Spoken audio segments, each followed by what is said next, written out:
मेरा नाम है फिरोज़ आलम और आप देख रहे हैं मेरा YouTube channel Nehru children academy. Last video में मैंने बताया था कि बिहार मुख्यमंत्री उद्यमी योजना के बारे में कि क्या-क्या आपको डॉक्यूमेंट्स वगैरह चाहिए। इस वीडियो में मैं आपको बताऊंगा कि बिहार मुख्यमंत्री योजना को हम कैसे ऑनलाइन आवेदन करेंगे। जैसे कि आप स्क्रीन पे देख सकते हैं, सबसे पहले हम गूगल में जाएंगे, बिहार मुख्यमंत्री उद्यमी योजना वहाँ पे सर्च करेंगे और इस तरह से आपको एक पेज आपको ओपन हो जाएगा। उसके बाद हम इसके ऑफिशियल वेबसाइट पे क्लिक करेंगे और हमारा इस तरह का बिहार उद्योग विभाग बिहार सरकार आ जाएगा और यहाँ से हम ऑनलाइन कर सकते हैं। तो आज मैं आपको बता रहा हूँ कि कैसे हमें इसको ऑनलाइन करना है। अगर इससे पहले आपने मेरे YouTube चैनल को सब्सक्राइब नहीं किया है तो आप मेरे YouTube चैनल को सब्सक्राइब कर लें और बेल आइकन को ज़रूर दबा लें ताकि आने वाली नई वीडियो आप तक पहुँच जाए और आप उसे देख सकूं। तो चलिए मैं आपको दिखा रहा हूँ इस आवेदन को हमें अप्लाई कैसे करना है। सबसे पहले हम जब वहाँ से रजिस्ट्रेशन फॉर्म के लिए अप्लाई लिंक पे क्लिक करेंगे तो हमें इस तरह का एक फॉर्म खुल के आ जाएगा जिसमें हम इसमें प्रथम नाम डालेंगे, अंतिम नाम डालेंगे, ईमेल आईडी डालेंगे। हाँ देखिए, इसमें हम अपना फर्स्ट नेम, एक मिनट गाइस, इसमें हम अपना फर्स्ट नेम डालेंगे, अंतिम नाम डालेंगे। जैसे मान लीजिए मेरा नाम फिरोज आलम है तो प्रथम नाम में फिरोज डालेंगे, अंतिम नाम में आलम डालेंगे, मध्य नाम को छोड़ देंगे। ईमेल आईडी डालेंगे, उसके बाद मोबाइल नंबर डालेंगे। जो वो मोबाइल नंबर आप वैसा डालिएगा जो आपके आधार में जुड़ा हुआ, आधार कार्ड में आपका जुड़ा हुआ होगा, वो वही वही वाला नंबर आप डालिएगा ताकि उस पर ओटीपी आएगा। उसके बाद आप आधार नंबर डालेंगे। आवेदन का प्रकार, आप कौन सी कास्ट में आते हैं उस कास्ट को आप डालिएगा, जैसे आप स्क्रीन पे देख सकते हैं। उसके बाद आपको एक ओटीपी आएगा, ओटीपी को आप डालना है। ठीक है, ओटीपी आपको यहाँ पे डालना है और यहाँ से आपको सत्यापित कर देना है। ठीक है, उसके बाद आप वहाँ से आपका एक लॉगिन करने का ऑप्शन दे देगा। अब लॉगिन करने के लिए आप क्या करेंगे, आपका आधार नंबर यहाँ पे अपना डालेंगे और आप अपना उसका जो आधार नंबर होगा, आपका पासवर्ड क्या होगा, आपके मेल आईडी पे भेजा हो गया होगा जो कि आपका मोबाइल नंबर ही हो सकता है। तो उसको आप डाल के आप अपना पासवर्ड लॉगिन करेंगे। यहाँ से आप लॉगिन कर लेंगे और आप वहाँ से पासवर्ड भी अपना चेंज कर सकते हैं। ठीक है, इसके बाद आपको लॉगिन करने के बाद आपको इस तरह का आवेदन पत्र निकलेगा जिसमें आपको आवेदनकर्ता का नाम, जैसा कि आप स्क्रीन पे देख सकते हैं, उसका लिंग चयन करना है, यानी कि मेल है फीमेल है, जन्म तिथि, माता पिता अभिभावक का नाम, वैवाहिक स्थिति चयन करना है। उसके बाद क्या विवाहित है या नहीं विवाहित है। उसके बाद आपको आवेदनकर्ता का पता सेलेक्ट करना है। आवेदनकर्ता का पता यानी कि आप अपना पता सेलेक्ट करेंगे। आप अपना पता सेलेक्ट करने के बाद आपको थाना, पिन कोड, स्टेट ये सब सेलेक्ट करना है। उसके बाद अपना Aadhaar number, mobile number, email ID आपका वही डालेंगे जो आपका पहले डाला था। उसके बाद आवेदन का प्रकार आप क्या है, युवा उद्यमी हैं या क्या है, उसको आप डालेंगे। तो आप युवा उद्यमी सेलेक्ट करेंगे। जाति में आप जो जाति है, जिस कास्ट से बिलोंग करते हैं उसको आप सेलेक्ट करेंगे। और उच्चतम शैक्षणिक योग्यता यानी कि मिनिमम 12th इसमें मांग रहा है, लेकिन आपको उच्चतम जितना हो, आप अगर आपने ग्रेजुएशन किया है तो अपने ग्रेजुएशन को सेलेक्ट करेंगे। पीएचडी, पोस्ट ग्रेजुएशन, इस ऑप्शन में से जो भी आपने किया है उस चीज़ को आप सेलेक्ट करेंगे। बट मिनिमम आपको इंटरमीडिएट दिया है, आप उसको सेलेक्ट करेंगे। उसके बाद आप सेव ऑप्शन पे इसको सेव कर लेंगे। उसके बाद आएगा आपको फोर्थ स्टेप में आएगा शिक्षा का विवरण फॉर्म आपको भरने के लिए। तो उसमें आप शैक्षणिक विवरण को आपको जोड़ेंगे। तो शैक्षणिक विवरण जोड़ने के लिए आपको बोर्ड का नाम यहाँ पे डालना है, बोर्ड या संस्था का नाम, उसका रोल नंबर डालना है, यानी कि मान लीजिए कि आप डिप्लोमा का डाल रहे हैं तो डिप्लोमा का रोल नंबर होगा, या फिर इंटरमीडिएट का सर्टिफिकेट आप ये कर रहे हैं तो इंटरमीडिएट का सर्टिफिकेट का रोल नंबर होगा, एडमिट कार्ड पे जो दिया रहता है। उसके बाद आप सब्जेक्ट को चयन करेंगे, सब्जेक्ट चयन करके इसमें आपको ऐड कर देना है, जोड़े। उसके बाद आपको प्रशिक्षण संस्थान, अगर आपने इस उद्योग का कहीं से आपने एजुकेशन लिया है या इस उद्योग को कहीं कहीं से सीखा है तो आप उस संस्थान का नाम डालेंगे, किस वर्ष में आपने सीखा था, कौन सा ट्रेड है और कितने माह का आपका वो कोर्स था, उसको आपको डालना है। फिर उसको आपको ऐड यानी कि जोड़े बटन पे आपको क्लिक कर देना है, सेव कर लेना है उसको। इसके बाद आपका स्टेप 5 में आएगा पारिवारिक विवरण। पारिवारिक विवरण में आप चयन करेंगे, आप लेबर हैं, सेल्फ एम्प्लॉयड हैं, या खेती करते हैं, या फिर बेरोजगार हैं, या फिर अदर अन्य, उसमें से आपको एक चयन करना है। उसके बाद आवेदक का व्यवसाय से मासिक आय, आपका आय कितना है उसको डालना है। आवेदक की व्यवसायिक विवरण कि कौन सा व्यवसाय आप करते हैं उसका विवरण आपको देना है। मुख्य पारिवारिक आय क्या है आपका, उसको आपको डालना है। परिवार की कुल वार्षिक आय आपको दिखाना है, जो कि आय प्रमाण पत्र में भी आपका बेसिकली होगा ही, तो उसमें से आपको दिखाना है। उसके बाद दिया है क्या परिवार कोई सदस्य सरकारी नौकरी में है, अगर है तो आप हाँ सेलेक्ट करेंगे, नहीं होगा तो नहीं सेलेक्ट करेंगे। ठीक है, अगर यदि हाँ होगा तो उसमें आपको भी उस व्यक्ति का विवरण डालना है, क्या किस तरह का जॉब करते हैं, उसको विवरण को आपको उसमें सेलेक्ट करना है। ये विवरण डालने के बाद आपको उसको सेलेक्ट करके और सेव कर देना है।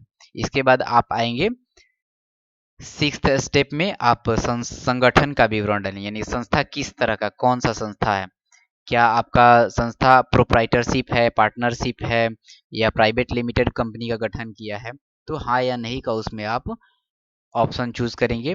यदि कंपनी उसको, उसके बाद पूछ रहा है कि आपका कंपनी पंजीकृत है, तो आपका फॉर्म, इसमें कह रहा है कि यदि आपकी कंपनी पंजीकृत नहीं है तो आपका फॉर्म खारिज कर दिया जाए। इसलिए आप इससे पहले आप क्या करेंगे, एमएसएमई में अपना पंजीकरण जरूर करा लेंगे।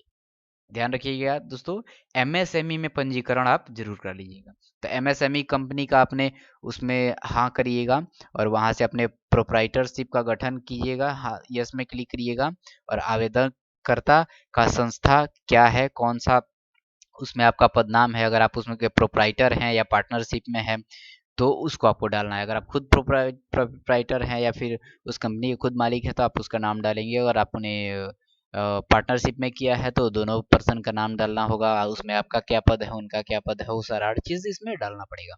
उसके बाद संस्था इकाई का नाम डालना होगा, यानी कि आपके उद्योग का क्या नाम है, उसका पंजीक पता डालना है, कहाँ पे है वो आपको सेलेक्ट करना है। और उसके बाद आपका प्रोमोटरशिप, डायरेक्टरशिप का, पार्टनरशिप का आपको ये सारा जोड़ना है, यानी कि आपका नाम, उसके बाद पद नाम क्या है आपका। अगर आप अकेले हैं उस संस्था के मालिक तो आप अपना नाम डालेंगे, पद नाम डालेंगे, लिंग चयन करेंगे। उसके बाद आप श्रेणी, किस श्रेणी में आते हैं अपना जाति करेंगे। शेयर में है तो वितरित किए गए शेयर का हिस्सा लिखेंगे, और उसको आप सेव बटन पे क्लिक कर देंगे, ये आपका सेव हो जाएगा। इसके बाद नेक्स्ट आता है परियोजना का विवरण। परियोजना का विवरण यानी कि आपका वो उद्योग को किस चीज़ का उद्योग है। तो आप इस सारी 102 का लिस्ट का चयन दिया गया है, उसमें से आप अपना एक का कोई भी जो है आपका उस, या जो आप करना चाहते हैं उसका आपने सिलेक्शन करना है, और आप उसको सिलेक्शन करेंगे। उसके बाद कह रहा है कि क्या आपने इस प्रोजेक्ट से संबंधित कोई कौशल प्रशिक्षण किया है। अगर आपने प्रशिक्षण किया है तो आपने जरूर ऊपर भी मेंशन किया होगा। तो उसके बाद आपको, अगर आपने किया है तो हाँ लिखेंगे, और नहीं किया है तो आप ना चूज करेंगे। अगर आपने किया है तो आपको प्रशिक्षण संस्थान का नाम डालना है, उसका वर्ष डालना है, ट्रेड डालना है, और कितने माह का आपका कोर्स था उसको डालना है, और फिर उसको सेव बटन पे क्लिक कर देना। अगर नहीं किया है तो फिर छोड़ देंगे। उसके बाद पूछ रहा है कि आपने जमीन का पहचान किया है, यानी कि आपने इस उद्योग के लिए जमीन का पहचान कर लिया है।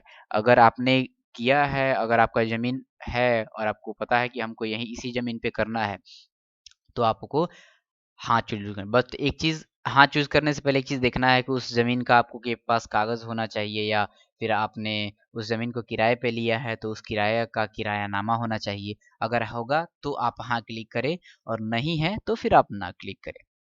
उसके बाद अगर आपने हाँ चूज किया है तो उसमें उस भूमि का कितना क्षेत्रफल, यानी कि भूमि वो जमीन कितना है, उसका पता कहाँ है, और भूमि आपका है या किरायानामा है, तो उसको आपको सेलेक्ट करना है। अगर आपका है तो स्वामित्व है तो ठीक अपना निजी सेलेक्ट करेंगे, और नहीं है तो किरायादार है तो उसको आप सेलेक्ट करेंगे। उसके बाद सेव बटन पे आप क्लिक कर देंगे। उसके बाद नेक्स्ट ऑप्शन में हम जाएंगे।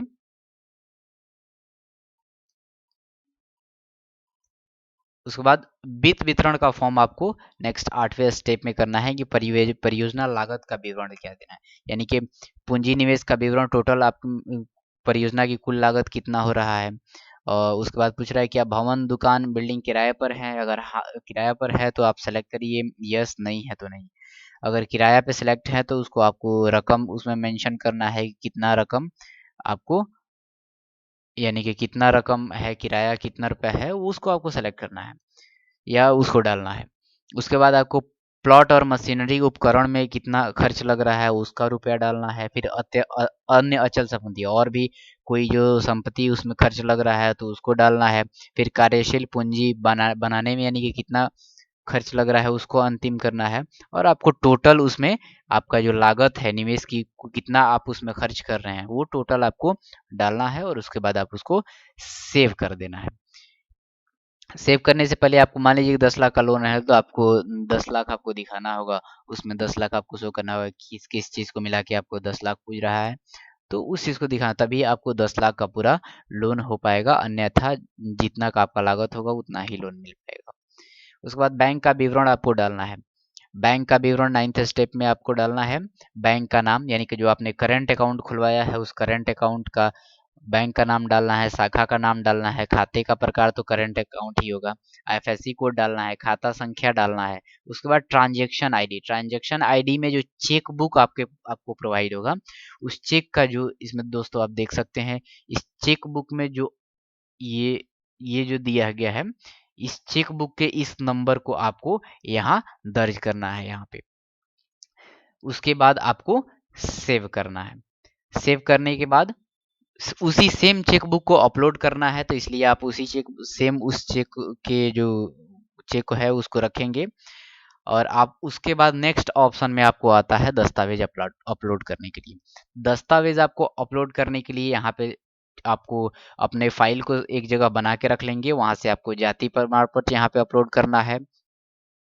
और सब ये जेपीजी या पीएनजी या जेपीईजी या पीडीएफ फॉर्मेट में आप कर सकते हैं। उसके बाद आपको मैट्रिक 10वीं का प्रमाण पत्र यहाँ अपलोड करना है। उसके बाद यहाँ इंटरमीडिएट का प्रमाण पत्र, यहाँ उच्चतम शैक्षणिक योग्यता यानी कि सबसे हाईएस्ट आपका क्वालिफिकेशन क्या है। अगर आप ग्रेजुएट है तो ग्रेजुएट, पीएचडी है तो पीएचडी, हाईएस्ट यानी कि सबसे ऊंचा उच्चतम शैक्षणिक योग्यता का प्रमाण पत्र यहाँ पर आपको डालना है। उसके बाद यहाँ पे आपको रेसिडेंशियल सर्टिफिकेट यानी कि निवास प्रमाण पत्र डालना है। यहाँ से संस्था इकाई का प्रमाण पत्र यानी कि जो एमएसएमई का रजिस्ट्रेशन हुआ होगा उसका प्रमाण पत्र यहाँ पे अपलोड करना है। उसके बाद आपका संस्था इकाई या निजी पैन कार्ड, यहाँ पे पैन कार्ड आपको अपलोड करना है। उसके बाद आपको यहाँ जमीन संबंधित रसीद या जो भी आपका जमीन संबंधित रसीद होगा उसको डालना है, या फिर किरायानामा होगा तो किरायानामा अपलोड करना है। अगर आपने कहीं कौशल प्रशिक्षण लिया है यानी कहीं से उस उद्योग के बारे में ट्रेनिंग ली है या उसका एजुकेशन कहीं से सीखा है तो उसका सर्टिफिकेट यहाँ पे अपलोड करना है। यहाँ पे जो अपने करंट अकाउंट का कैंसिल्ड चेक का जो नंबर आपने डाला है उसी चेक को यहाँ पे अपलोड करना है। और यहाँ पे आपको प्रोफाइल फोटो अपलोड करना है। उसके बाद यहाँ पे भी उसी प्रोफाइल फोटो को अपलोड करना है। उसके बाद सबसे नीचे आपको अपना सिग्नेचर अपलोड करना है। और वहां से अपलोड करने के बाद आप एक बार सारे स्टेप पे जाके देख लें कि हमारा फॉर्म का जो भी डिटेल्स है वो मैंने सही भरा है या नहीं भरा है। उसको चेक करने के बाद आखिर में आप यहाँ से क्या करें, सबमिट कर दें। ठीक है, तो दोस्तों ऐसे हम लोग आवेदन कर सकते। सबमिट करने के बाद आप सभी फॉर्म की एक बार जांच कर सकते हैं। और इस तरह से आपका पंजीकरण नंबर सबमिट करने के बाद आपको आपका इस तरह से आपका ये सारा आ जाएगा। आपका टोटल इस तरह से सबमिट हो जाएगा। उस सबमिट को आप आराम से प्रिंट कर सकते हैं। और सबमिट करने के बाद आपका प्रिंट ऑप्शन है, प्रिंट कर लीजिए और प्रिंट करने के बाद उस चीज़ को आप रख लीजिए। और फिर उसके बाद आपको बिहार सरकार की 11 सदस्य कमेटी आपकी बैठक करेगी और उसमें आपके एप्लीकेशन को चुना जाएगा। उसके बाद आपको ये लोन इशू किया जाएगा।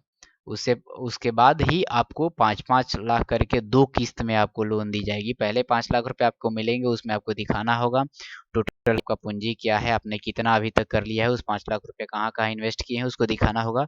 और उसके अगर आपका आवेदन आपका वो चीज़ सही पाया गया तो उसके बाद आपको उसके ऑफिसर आएंगे जांच करने के लिए, और जांच करने के तुरंत आप अगर सही पाए गए तो तुरंत 3 से 4 दिन के अंदर में आपको फिर सेकंड किस्त यानी कि जो 5 लाख रुपए है वो आपको दे दिया जाएगा।